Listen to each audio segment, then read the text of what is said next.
This is ECGR 6185, 8185. This is a special recorded lecture on how to review papers.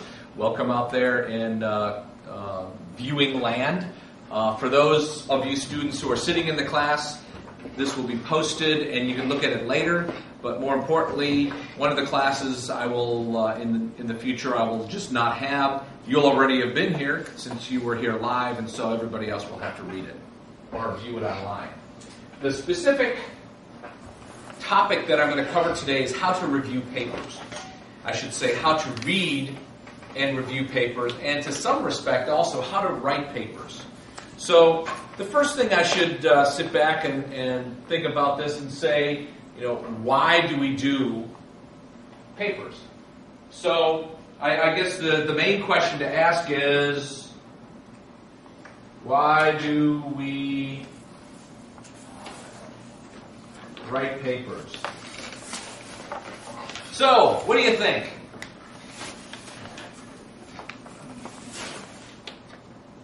You can have the silly as well as the altruistic definitions for these, and I can almost assure you they'll be right. Jerry, I'm going to ask you, what do you think? Why do you think? Recognition. Recognition? Steve? To communicate ideas. Communicate ideas, both very good. That's what. It's cool. It's cool. All right. Carney, you're laughing. I'll call on you. No, you gotta come up with something new.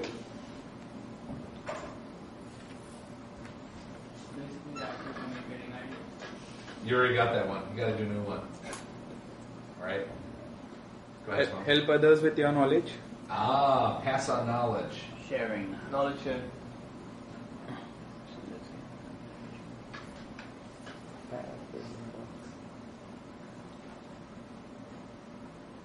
Any other ones you can think of?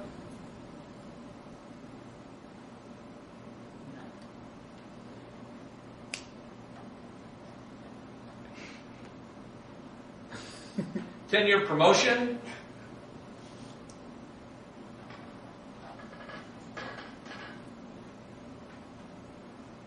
Well, why did I write those last two here? Well, first of all, the altruistic and the real reason people write papers is, number one, to pass on, share knowledge, and communicate their ideas.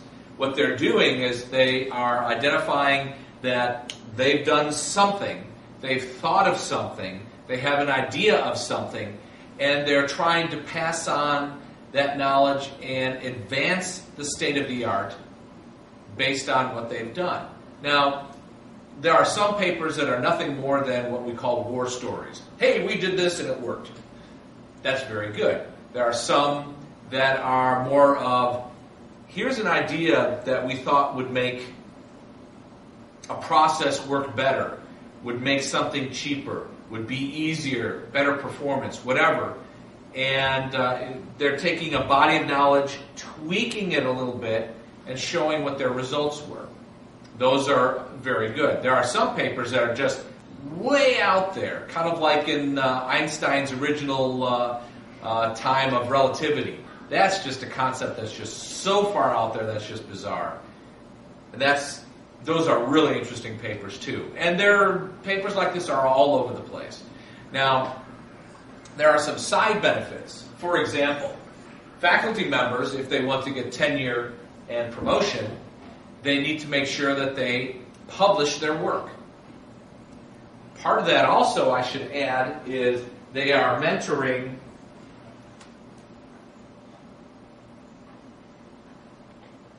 I'll just call it students in general because it could be at all levels. So faculty are mentoring students. We're trying to get students to get to the point where they could be productive researchers and productive engineers. And so we will work with you to put out a paper. For example, there's a paper that you all have, which is a wireless quiz system using low-power microcontrollers, which is something that some students did here in the class, at this university. And is it something really groundbreaking? No. But part of this is they learn how to write a paper. Later on, when they look at the reviews, they'll say, and this is what the reviewer said about the paper. So part of that is also teaching you, mentoring students, which in some cases, a written publication is required for you to get your master's excuse me, and PhD degree. It just chokes me up to think about it. And of course, in the end, having your name on a paper is cool, right? And you get recognition for that. Yeah, good answer. All right, so from that respect, then, well, I'll also have to say why we write papers, and along that same lines is why are papers published?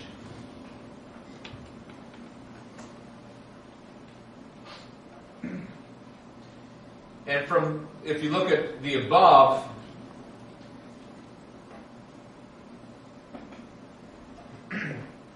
the concepts of all of the above, but another reason, and I almost hate to say this, but it happens more often than not. What do you think? Make money. Because in this world, usually knowledge is power, and knowledge is also, you can sell knowledge for money. So, for example, the IEEE publishes many conference proceedings, many journals, all of those are paid for. And usually the publications arm of any organization like the ACM, the IEEE, the ASPE, etc., make money. Everything else costs money, but publications make money. So part of the service to members is to provide vehicles for people to write, and oh, by the way, they make money, which will support the other activities for the members. However, that should not be your idea on how to do or why you should publish, because rarely does a person actually make money when they write papers. There are some exceptions. For example, if you write for a magazine like Circuit Seller Inc., I believe I was paid $75 a page for writing an article for Circuit Seller Inc. There was another one, Robot Science and Technology. I think they actually paid me $25 a page, plus they gave me a free subscription to the magazine for a year. Ooh-ah. So, in some cases, an author will make money. Rarely does an author make money for writing papers. If you are a publisher for a book, or if you are an author of a book that is published, usually you do make a little bit of money on the book, anywhere between 5 and 15% of the sales price. So, for example, I have 3 books out right now, and 2 of them are end of life. 1 is approaching end of life, meaning they're not going to sell anymore. So, for each one of these books that sold, I made maybe 10% of the sales price that it was sold to for Amazon. And as it turned out, the sales price to Amazon was like $10 to $15. So I made $1 a book. Ooh, not even close to the amount of time, or worth the amount of time. But again, why did I write? Not necessarily to make money, but to pass on, share knowledge, because it was cool. Oh well, so be it. So you have to think about the world of papers and conference papers and journal papers. And I'm going to concentrate on conference papers because we're going to be reviewing a conference paper for this, for one of the assignments. So, on the back of one of the handouts that you got when you walked in over here, if you didn't get one of these handouts, now's the time to come grab it while we're starting up. Turn to the last page.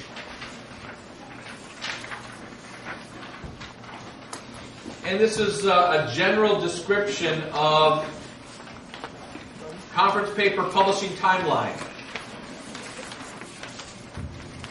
So if you think about the world of publishing, you should think about actually what happens. in all of the process. So if we're looking at all of the process, we have the following. By the way, I made 10 copies, and I should have only like 2 or 3 left. Apparently I have a lot more. Oh, you know what? There are 2 versions of this. I'm sorry. One is how to review a technical paper, so make sure to get one of those if you didn't get one yet. In fact, I'll just pass them out. And then the other is a little description on some evaluations. So.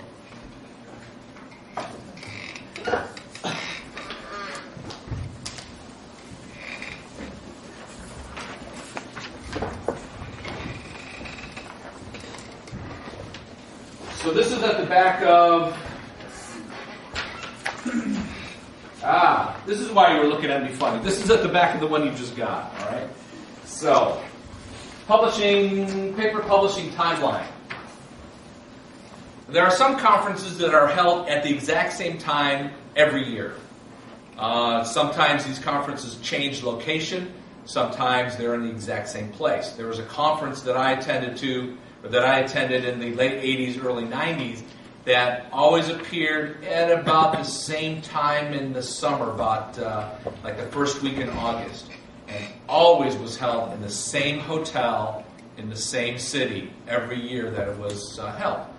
The reason being is that organizing a conference is really difficult, and if you have to find a new place every year, you have to retrain everybody who's working on it, and so it's a lot easier just to go to the same place. So, give you an example. Conference organizers creates a call for papers, and that could occur anywhere from 18 months to 10 months before a conference is supposed to occur. The call for papers will be published in various and assorted places. They could go out on the web. Most of them go out on the web. Personal emails. They can go to nice, pretty posters, which are sent to lots and lots of departments all over the world. They could end up inside of magazines. But very often, these call for papers are actually put on the web and emailed. And during that time, maybe you decide that it's time for you to write a paper, because you have enough work to be done. And so, from this case, the call for papers is out, and you identify that your work is ready for publication in a conference. Now, for example, if we look at the paper that we're going to review in a few minutes, a wireless quiz system, I knew that the call for papers was out there because I wrote it. It was out approximately 18 months before it was due. No, actually it was out a year before the papers were due. And I only knew at the beginning of November that this work would actually be really good for publication in a paper. I think that was about the time I asked you guys to think about it, right? And because their solution looked pretty good. And so they identified their work was ready, and they wrote an abstract. And then they started working on the first draft, the second draft, the third draft. And what will typically happen is that if you have several people on a paper, and if we take this example here, there are 1, 2, 3, 4 people on the paper, you will have a paper written in the first draft, and maybe it's only a page with the abstract, and it looks like it has some outline associated with it, and it has some other materials. And people will look at it, and then you'll write a second draft, and there'll be some more refinement, and then you'll do a third draft, and then maybe the main professor will take it and scrub it and make sure it's nice and clean, and then go and submit it. Now, almost exclusively now, people do not send hard copies of papers anywhere when they're done. Everything is created electronically. So usually a PDF is made of the file, and the PDF is loaded to a website, and that's how you submit the paper. You submit other information too. But So far, no money transactions or no money changes hands. You submit a paper to a website saying, all right, here we go. I'm ready. I'm happy. Now the conference takes over. And by the way, they wait until the deadline for the paper. And sometimes the deadline is extended because they don't get enough papers and they just need some more papers. So what they'll do is they'll say, oh, we'll extend the deadline for this conference by another 2 weeks. Or I'm part of a conference program committee that has added a month onto the deadline because they have only 20 papers and they wanted 40. For Southeast Con, we got 169 papers, which is pretty good. We got an awful lot from this university, but we got a lot from the Southeast. We even got some from as far as India and Hong Kong. So there are lots of publishers, or I should say lots of authors that are looking at our conference, and I'll describe why our conference is valuable when I get to the end. So the deadline comes, and so within 2 days, there was a list of reviewers that had been selected beforehand. In other words, there were 100 people from across the region and state who said, we will review these papers. And the papers were reviewed by the technical program chair. So the papers went out to the reviewers, and they said, okay, reviewers, I want you to review this paper. And here are the guidelines that I want you to review, and please have your reviews done by this date. Reviews are done all electronically. So again, you go to a website, you grab a copy of the paper. If you want it electronically only, you could read it. Or if you grab the PDF and print it out, then you have that. Then you take a look at the paper. You judge it based on several different criteria. You write a report on it, submit the report via electronic means, and then at that point, by the deadline, the technical program chair will look at all the reviews that come in and judge whether this paper has good content to be in this conference. And if it is, you get an acceptance. If it's not, you get a rejection. And there's no second chance. They cannot actually allow you a chance to change the paper and have it reviewed because the deadlines are so short. So, once you have been, or if you have been successful and it is accepted, then you have a little bit of time to actually take this final draft over here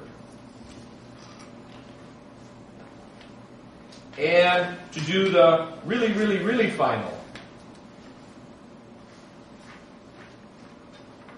So you have this really, really final draft of the paper, which might be maybe changes including typos, correcting something that you said inside. So you can imagine if your paper is really rough and really tough to read and doesn't convey very much, that they'll just reject it because there's no chance that this thing is ever going to be cleaned up in a short amount of time. Nobody's going to have a chance to review it. But most papers that are accepted only need minor changes, and really there's nobody there to check to make sure that it's done. With the exception of a couple conferences will do that. So you modify it, you create a PDF, and you upload it to the paper website again. And with the IEEE, there's a special facility website called IEEE Express that you submit your MS Word document or LaTeX file or whatever. And they will actually generate the PDF because eventually all these papers will be put into the IEEE database. And they want to make sure that they're correctly formatted and correctly, or the fonts are such that all the fonts are readily available. The paper won't look like garbage when it's up there. By the way, you also have to register for the conference because conferences make money by attendees being there. They now have gone to a policy of requiring that you register at the same time that you submit your final version that's been accepted. So, for example, the Southeast Con conference coming up costs $300 for a paper to be published. That includes the registration for the author, that includes publishing, and in the case of our conference, a couple of meals are included as well. So the authors, or the conference organizers, by the way, I should probably help this or put it in here, will actually create a compact disc. So I should have added on here, create a CD and sometimes a hard copy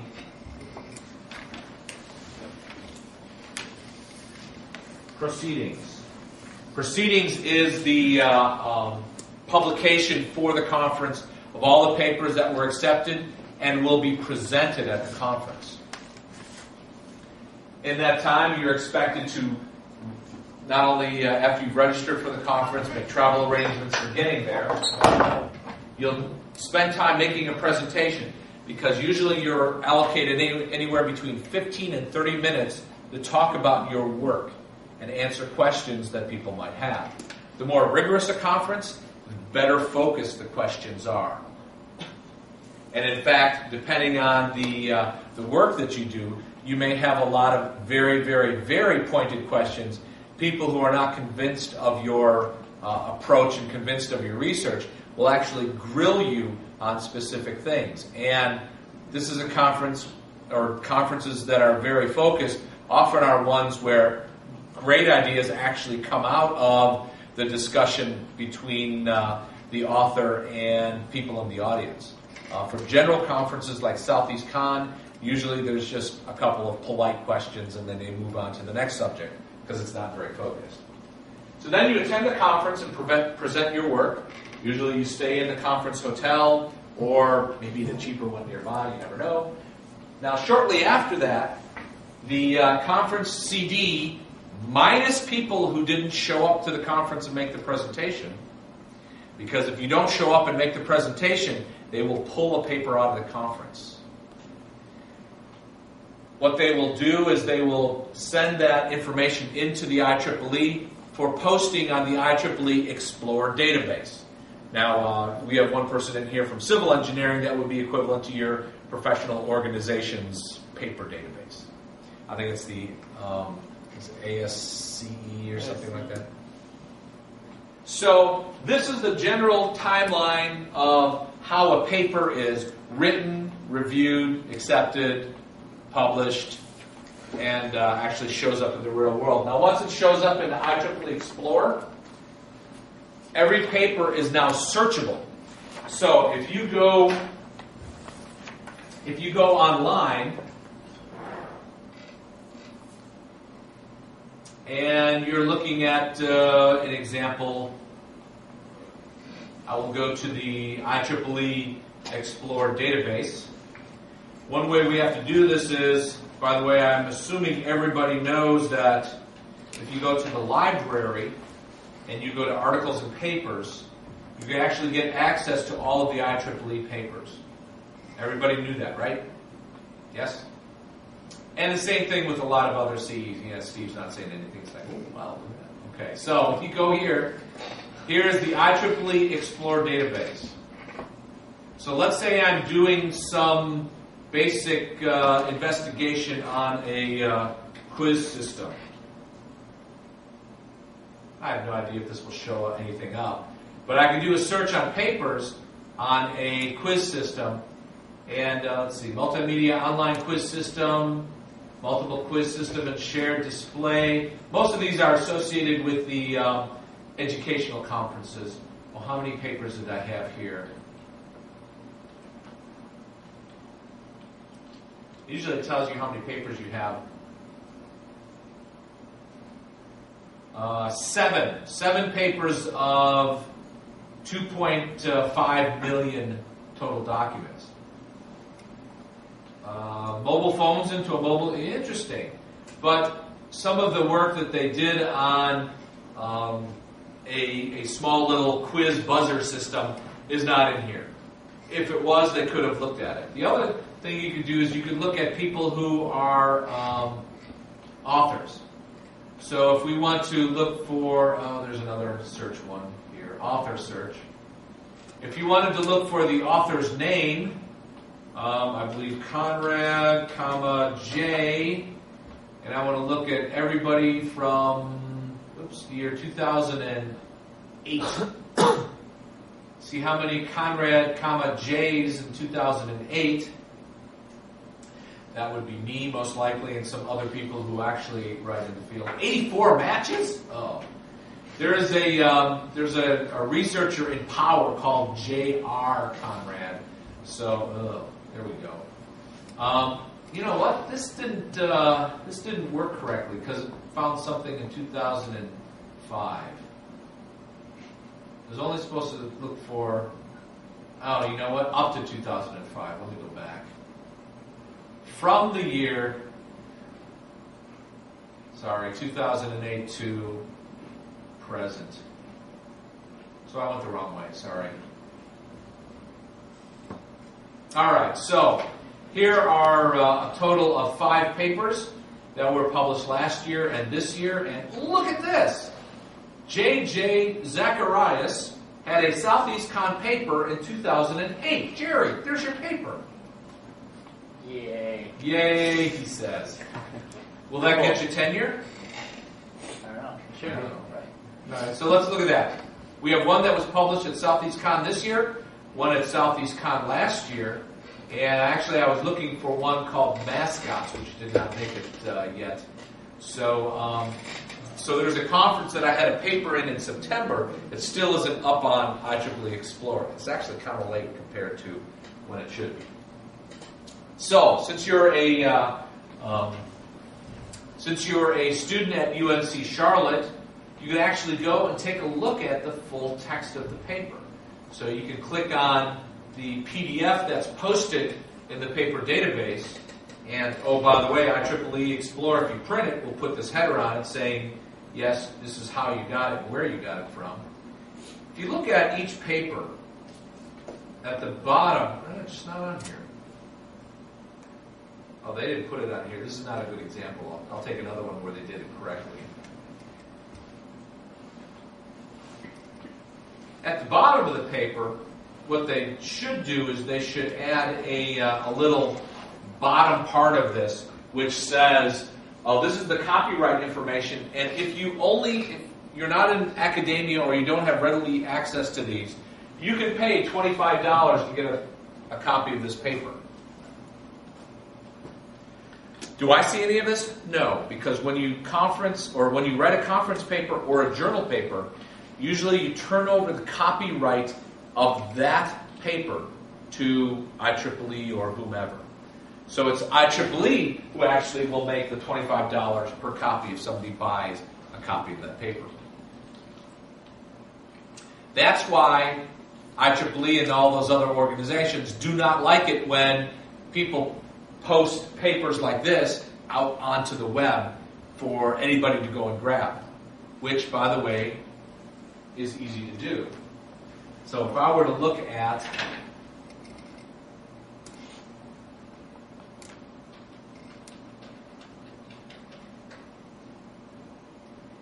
in Google, if you go to Google Scholar and you look for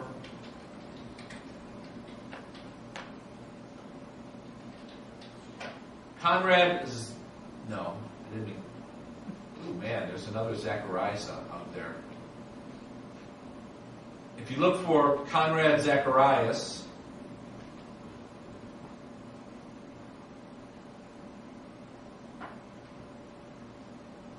what's another word that we should use? I did spell your last name right, correct? Mm-hmm.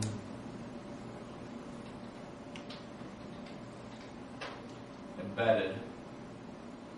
Here we come across 2 papers in particular, or one in particular.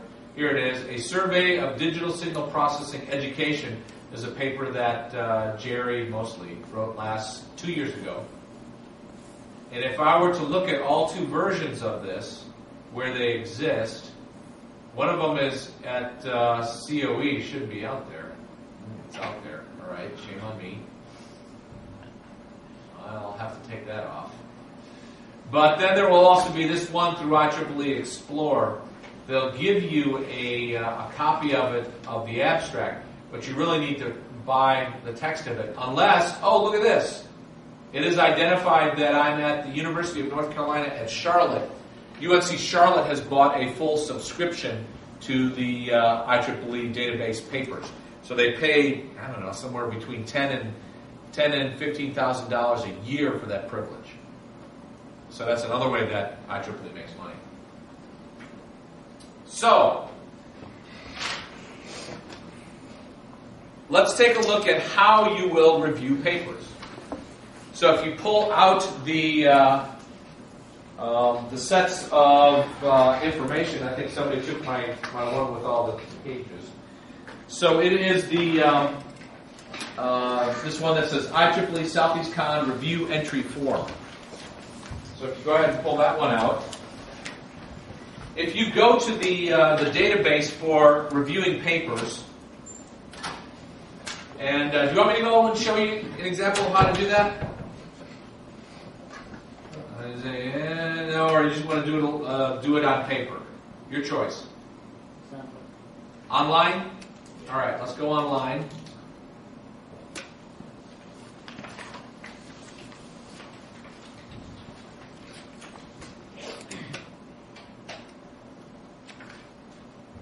So if I go to the Southeast Con database for the paper submission, you actually go to a separate, come on. A separate page, a separate website. Oh, this thing is, it's locked. So it's going to go to a separate place. I actually need to go and get my information about where this is, or what my password is, because I have no idea what my password is.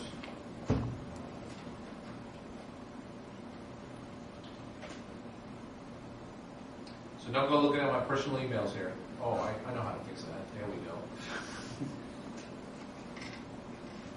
Wow, I had a phone call. All I have is a phone call since I came down here. That's amazing.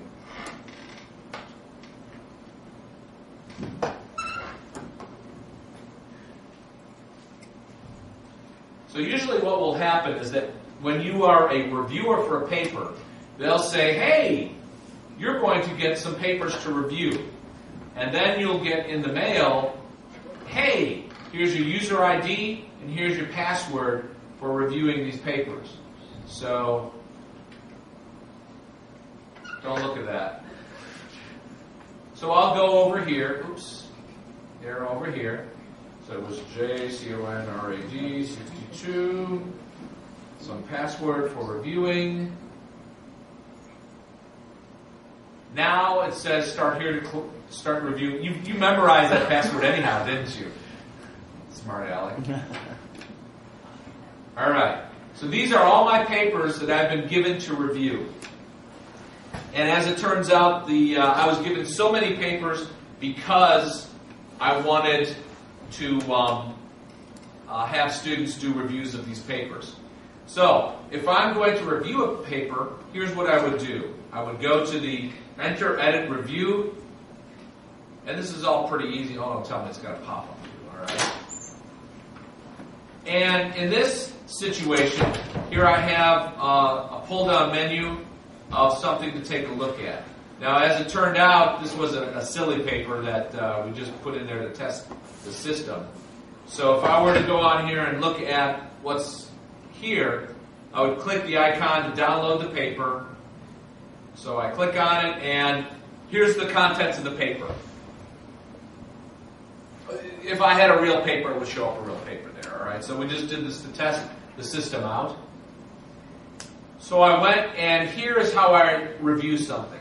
I have a pull-down menu, simply accept, marginal reject, reject.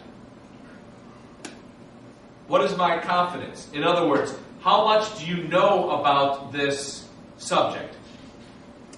If this is an area in embedded systems, you should have some average to high knowledge of this. And some of you may have highest as well. Relevance of this paper to the conference and to the area. Is it really good? This is often difficult to identify which would be but the relevance is how important is this paper? How original is the work? In other words, is this really novel, or is this just kind of like a repeat of what's been done before? Technical correctness. How is the English? How is the research? How is the organization? Is it easy to read? Well, I'm sorry, technical correctness will be of the technical aspects. Is it technically correct? The next one is the clarity of the paper. Is it easy to read? How's the English? Is it really difficult to read because the English is poor and the spelling is poor and the organization, they don't follow the format? What about references? Do they reference lots and lots of useful papers, lots of previous work, or are they just ignoring it all? And then, does this paper need to be edited? How much changing needs to go on, or how much changing do the authors need to do on this paper to make it a decent, presentable paper? This is where you have to actually recommend or provide some additional information. Here, comments to the author could be anywhere between a paragraph to pages. Now, I'm going to ask that when you do reviews for the papers that have been assigned, that you at least do a fairly decent paragraph. This is something that will be viewed by the author. So if it's going to be accepted, you really need to provide to the author some good information about, oh, here's this paragraph didn't make sense, it's not clear, maybe you should look at this. You don't really need to go so far as to say, on page 4, third column down, you have a typo, you needed to say what, and instead you said where. All right, you don't need to go that far. However, you should say that there are typos everywhere. You really need to go through this carefully if there are a lot of typos. This section right here, comments to the program committee. Provided that that you've reviewed this and you feel strongly one way or the other, comments to the program committee should be fairly short, maybe a line or two, if needed at all. For example, if this was truly a horrible paper, the author should be ashamed of himself. There should be 4. So, this is another thing I'm going to talk about. 4 submitting such tripe. Do you know what tripe is, by the way?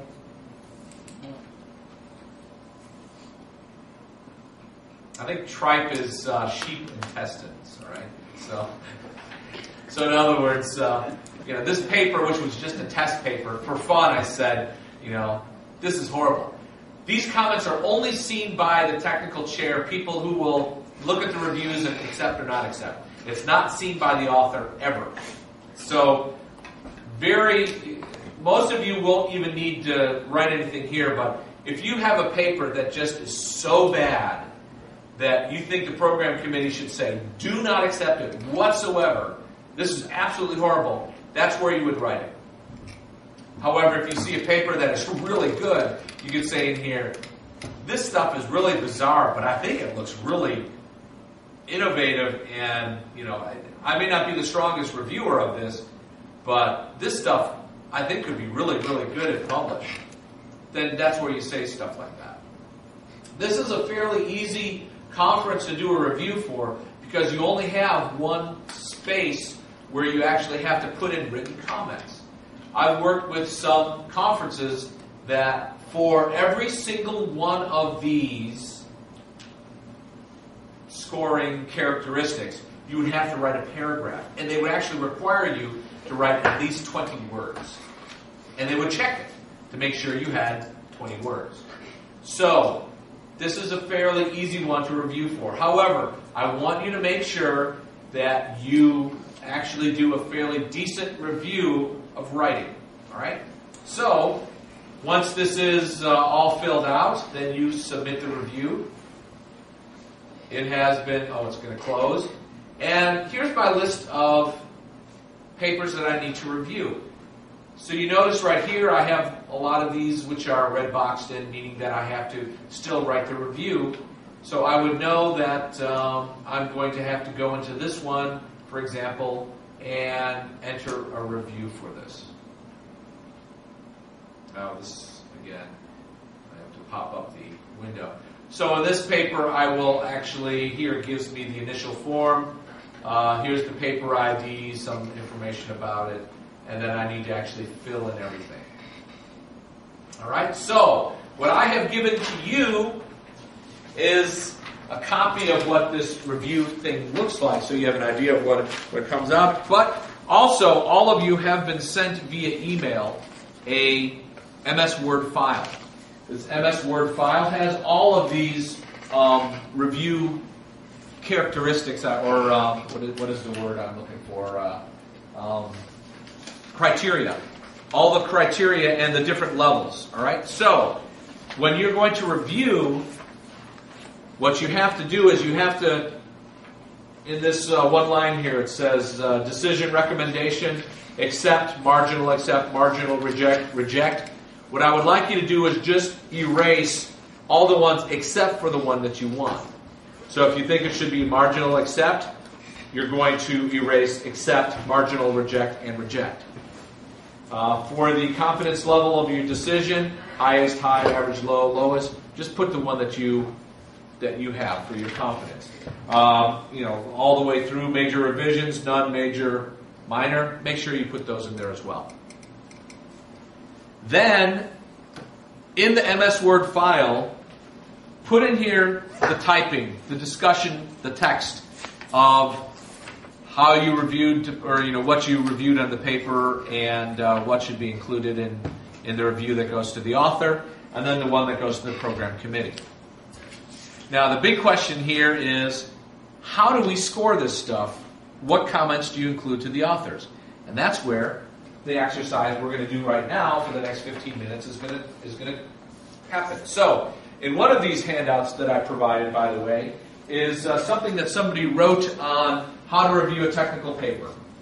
And this gives you a nice little idea of some guidelines that this person has for reviewing a technical paper, which, by the way, is really good for how to write a technical paper.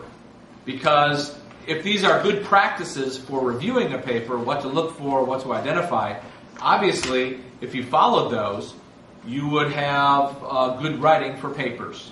So, let's take a look at a paper that has been written. Now, this is a wireless quiz system using low-power microcontrollers. This was written by two people who are sitting here and a third person who contributed some, but not as much as you two, right? Who wrote most of it? Was it you or both of you? Or he's being humble back there. I bet you he did a lot, right? Yeah. Okay, good.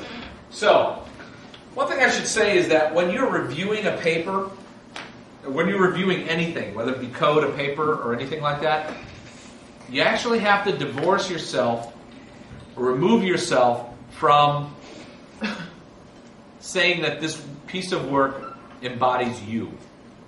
This paper here, written by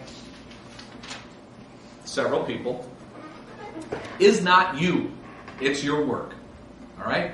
So when people say, this is not clear, I don't understand this, this is, this could be cleaned up here, this could be cleaned up here, the people who wrote the paper sometimes say, oh, this is a personal attack on me, since this is me. Well, in the engineering world, this happens all the time. It's called code reviews, design reviews, and other types of reviews on things you produce. You have to keep in mind that we're being objective, and that's the nice thing about being an engineer is typically we're thick-skinned and we don't really care, too much because we realize that this is not us. All right, this is just some work that we did. But there are some people that take a lot of ownership. Now, along the same lines, if you are the reviewer, you need to be, that's the best way to put it, polite. All right? So, for example, I worked with somebody who had this nasty habit of just tearing into people and looking at this and saying, "Oh, I can't believe you did this. That's absolute crap. Only an idiot would do that." Well, you're not going to make any friends in the review by doing that. And by the way, "This is crap, and I can't believe anybody would do it," is really an opinion. It's not objective. It's not focused on the material. So make sure that when you review something, you're focused and you're looking at the material. So, when we review, and for that matter, when we write, there are some aspects that are really important in a paper. So, what do you think is really important in a paper? So, if you were to look at this paper, what do you think are some of the most important features, specifically in content, of the paper? What do you think is the most important one?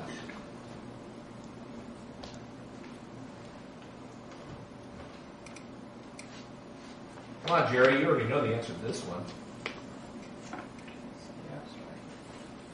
All right, abstract. Do you think it's most important? Yes. No.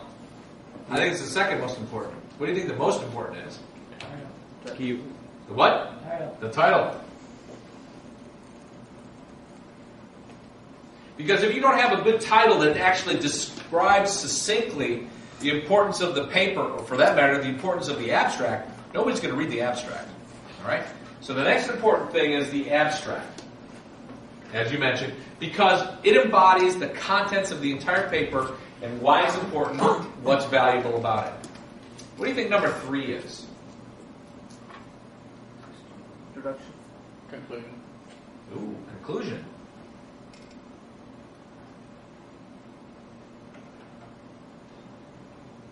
And we had introduction.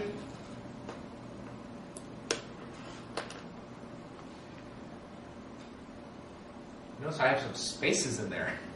And this order of importance is actually my own bias, but we'll see if you could agree after I talk to you about it. Keywords. Keywords.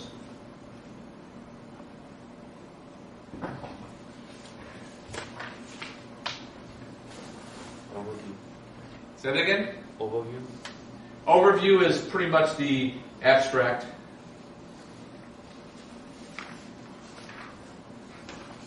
Results.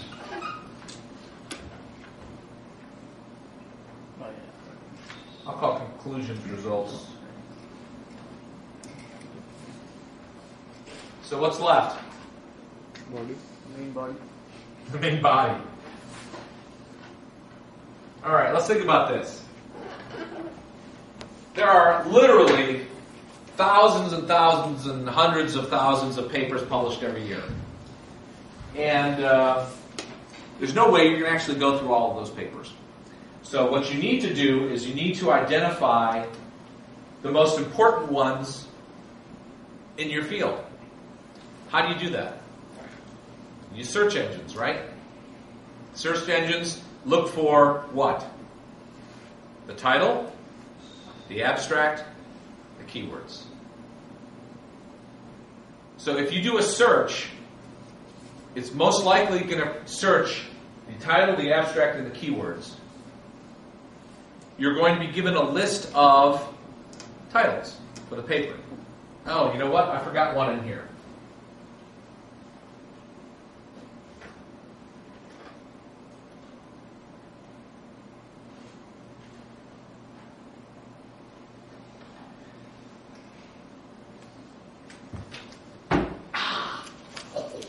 That hurt. So you have title, abstract, keywords, and authors very often which are searched. You know that there are a certain number of authors that are good in that one field. For example, I know in the field of small miniature staccato robotics that James Conrad is one of the preeminent authors of small little walking stick robots.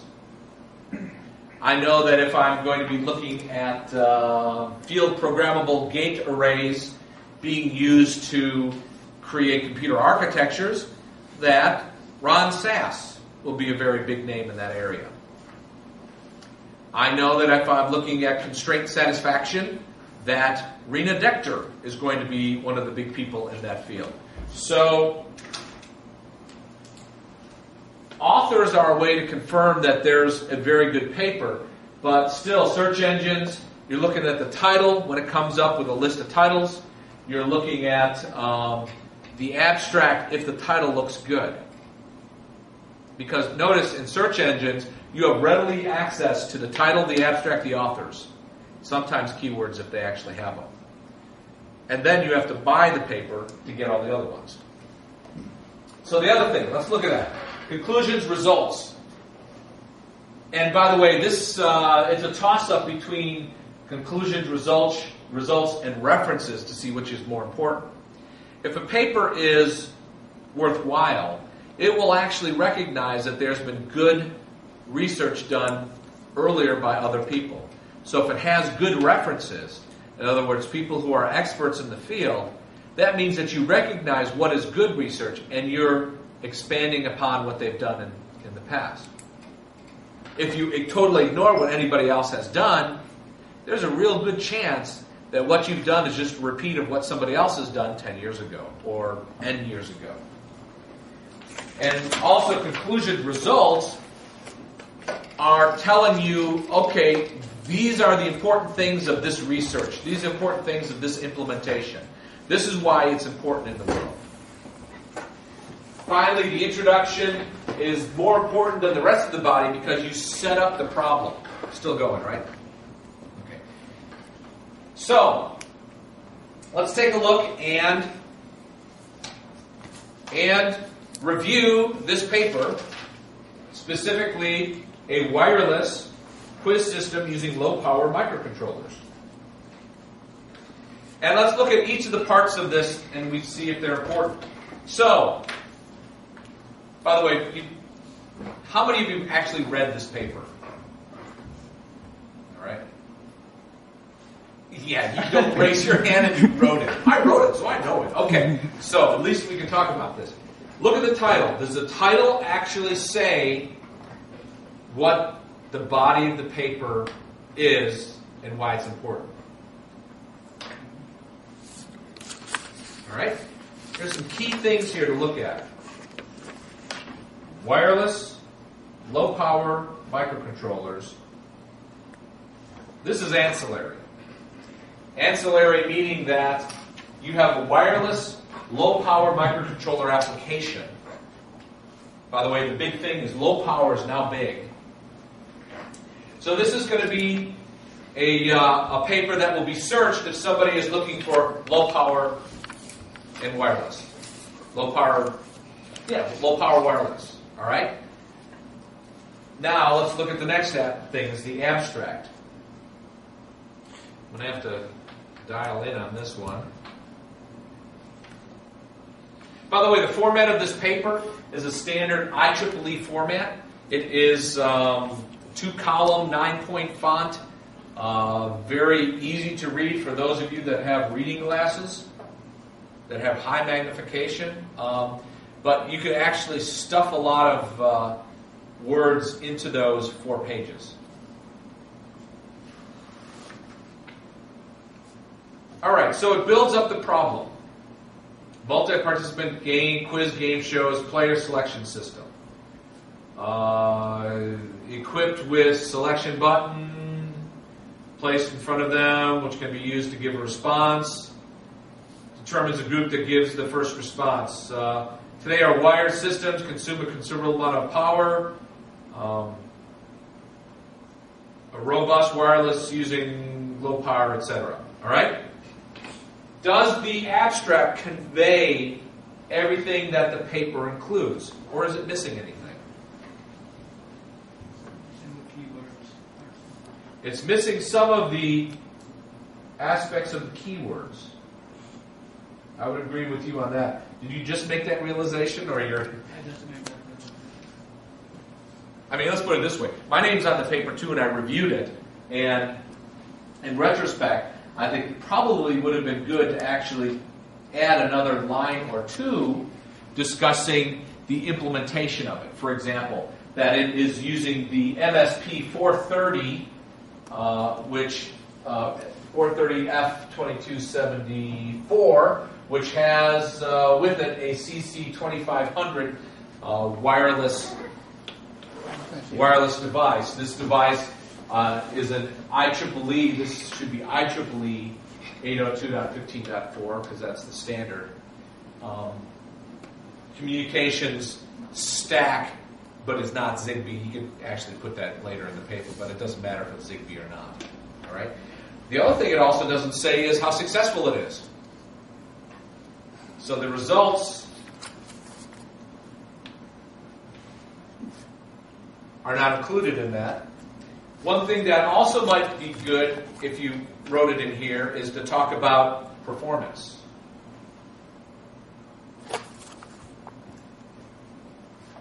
How much does it draw?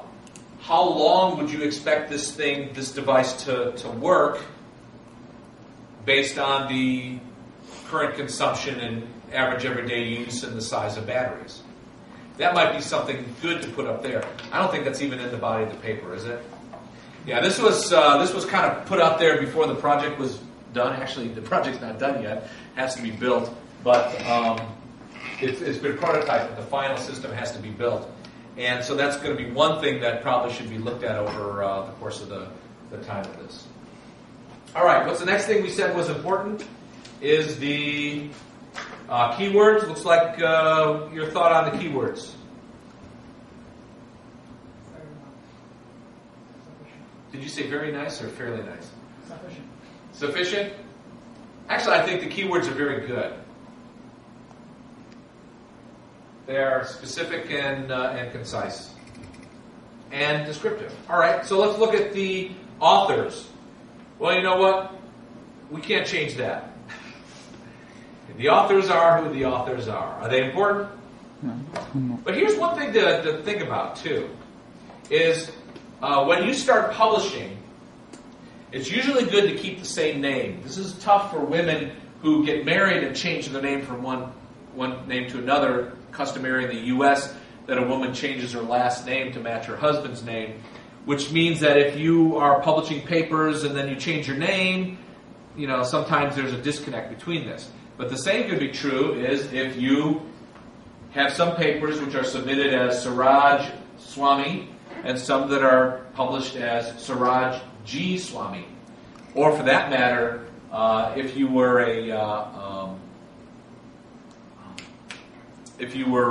somebody who didn't go by your first name, S. What's your middle name? Guru?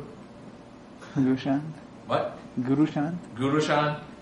S. Gurushan Swami. Because there are some people I know that go by G.B. Gehring or G. Bruce Gehring.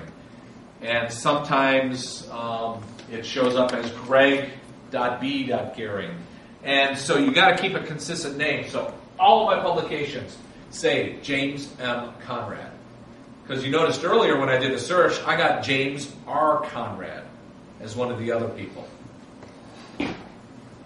By the way, that should run for an hour and 15 minutes, and I've got another 10 minutes to go, right?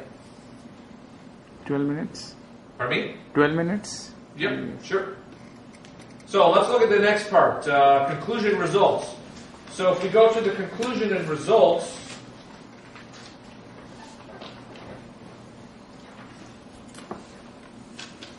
it basically is a recap of what the paper says. Successful development and implementation of a wireless quiz system, inexpensive by means of a low-cost microcontroller. Battery life can be enabled by extending the power-saving modes in the microcontroller. So, these are conclusions and future work for that question, or are you just stretching? All right.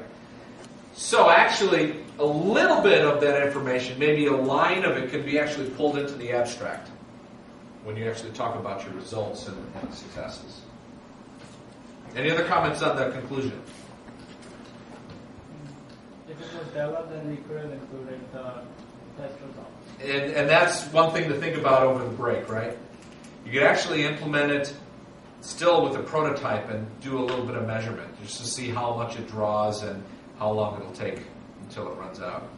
Because you could power it with a power supply.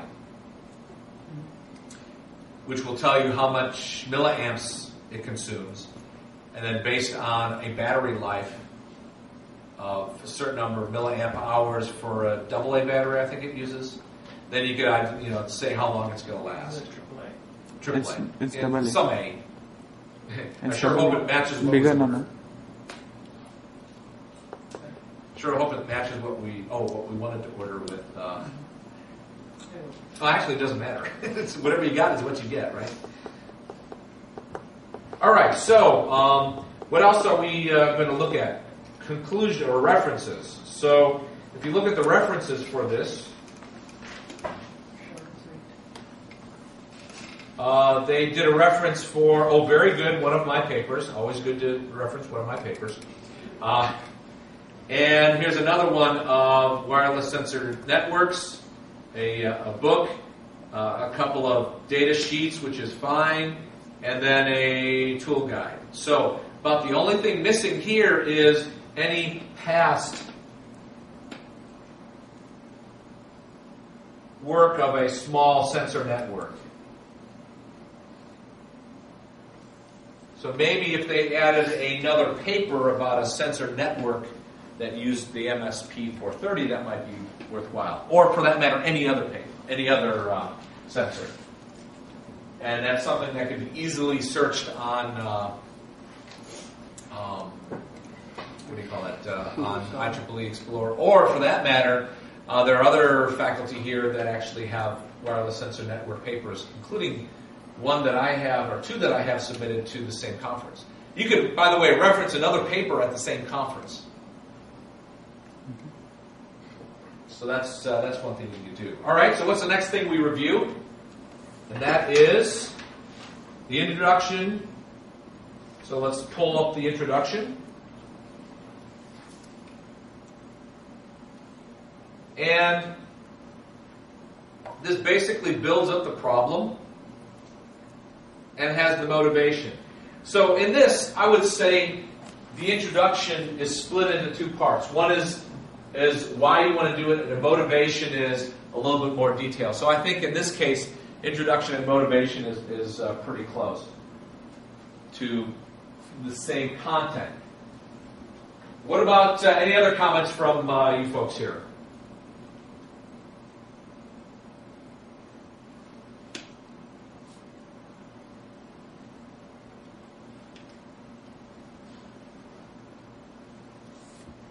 No? Tough crowd, huh? Do we even need to tell a better technical solution to this?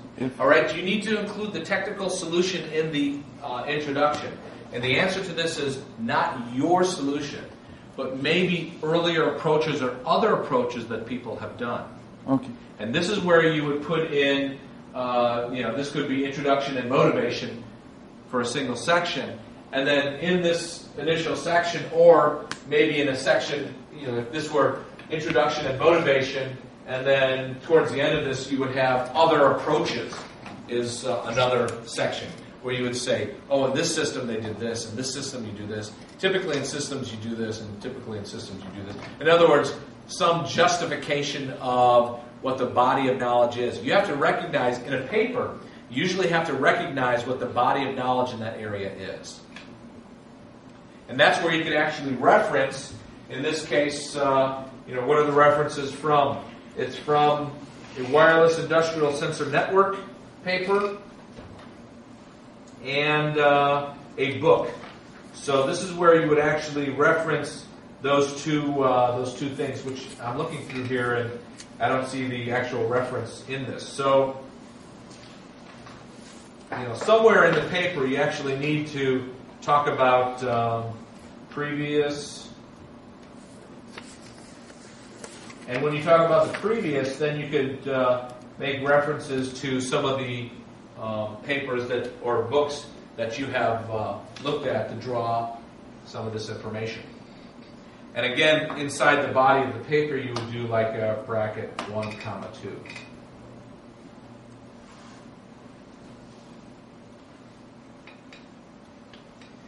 And then the final thing to review here is the body of the paper. And, we can go into the body of the paper and kind of dig it up, or we could just say that's it. So what do you want to do? Say that's it? 5 minutes too. Yeah, that's right. All right, so since nobody is wanting to go into it in great detail, we will finish up with this review. So, again, when you are reviewing the paper and reviewing papers in general, you need to write some of these comments that we said. For example, one of the comments would have been, the abstract doesn't include what the solution materials were. Or it would have been nice in the paper if they included performance measurements to let us know how valuable this is. Or you could have said they didn't analyze previous examples of wireless sensor networks to see how this relates to the state of the art. Or it didn't include, another comment could be references are at the end, but they're not used inside the body of the paper. So these would be things that you would type up and put in the article. All right. Any other questions before we call it a day? All right. Thank you very much. You can turn that off. You just stop recording and then turn it off.